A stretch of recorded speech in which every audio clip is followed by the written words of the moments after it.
حضرت علی رضی اللہ عنہ نے فرمایا، قرآن پاک کی تلاوت اچھی طرح غور و فکر سے کرو، کیونکہ یہ سینوں کے امراض کے لیے شفا ہے۔ قرآن مجید میں لوگوں کے حالات، آئندہ کے واقعات کی خبریں اور تمہارے دین و دنیا کی ضرورت کے احکام ہیں۔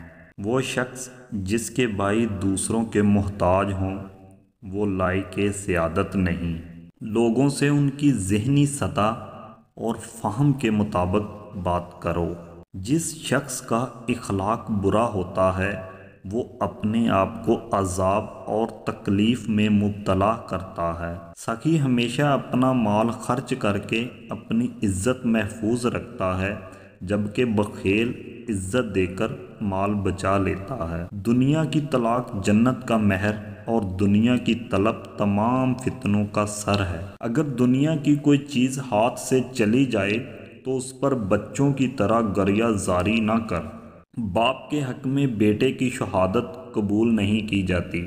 جہاں کی ہر چیز میں سے نئی چیز پسند کر، مگر بھائی بند قدیمی اور پرانا اچھا ہے۔ آپس میں اس طرح رائے ملاؤ کہ جس طرح پانی اور دودھ مشق میں ڈال کر ملائے جاتے ہیں، اس کا نتیجہ یہ ہوگا کہ ایک صحیح اور درست رائے پیدا ہو جائے گی۔ وہ شخص جو اپنے مال سے تیری خیر گیری نہیں کرتا، اس کو اپنا دوست مت خیال کر۔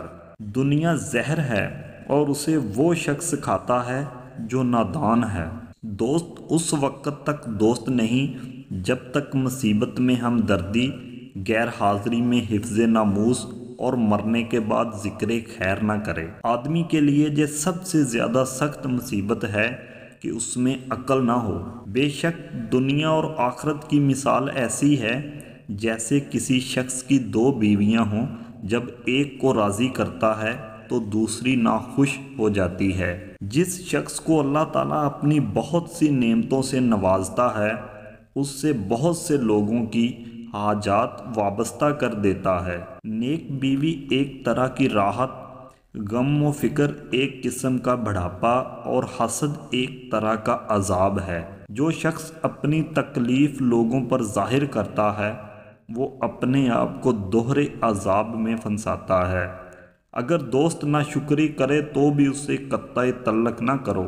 دشمن اگرچہ شکر گزار ہوں مگر اس پر بھروسہ نہ کرو۔ اپنا کردار بنانے میں اتنا مشغول ہو جاؤ کہ دوسروں پر تنقید کرنے کا وقت ہی نہ ملے۔